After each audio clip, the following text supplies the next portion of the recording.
नमस्कार। अभी मैं मौजूद हूँ कल्याणपुरी के लाल बहादुर शास्त्री अस्पताल में। जो हमारे सफाई कर्मचारी भाई के चाकू मार के उसकी हत्या की गई है, उसके विरोध में हम यहाँ प्रदर्शन पे बैठे हैं। जब तक उस भाई को न्याय नहीं मिलेगा, जब तक यहाँ से कोई उठेगा नहीं।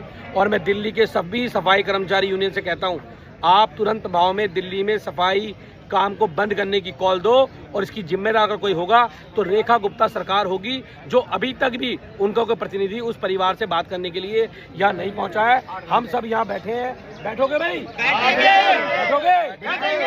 इस सब बड़ी संख्या में लोग यहाँ बैठे हैं, आप देख रहे हो। हजारों की संख्या में सफाई कर्मचारी यहाँ मौजूद है।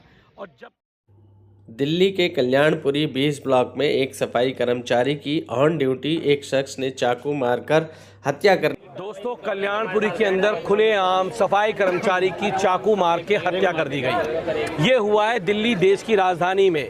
आप सोचो, एक सफाई कर्मचारी जो अपने घर से सुबह उठता है 5 बजे आपके घर की गंदगी साफ करने के लिए, आपका कूड़ा उठाने के लिए, वो शौक में काम नहीं कर रहा, उस पर मजबूरी है, उसे दूसरा काम नहीं मिलता है तो इसलिए वो कर रहा है। उसको आज यहाँ चाकू मार के उसकी हत्या कर दी गई है। और दिल्ली में जब से सरकार बीजेपी की आई, जब से खुलेआम दिल्ली में हत्याएं हो रही हैं, मर्डर हो रहे हैं, ना पुलिस कमिश्नर को चिंता है, ना मुख्यमंत्री को चिंता है, ना लेफ्टिनेंट गवर्नर को चिंता है। हम ये मांग करते हैं कि उस परिवार को, क्या नाम था उसका, अनिल को, परिवार को, जो दलित समाज से आता है, उसके परिवार को सरकार मुआवजा देने का काम करे, सरकारी नौकरी देने का काम करे। और उस व्यक्ति का जिसने उसके चाकू मार के उसकी हत्या करी है, उसको तुरंत प्रभाव में एनकाउंटर करने का काम, सरकार करने का काम करे।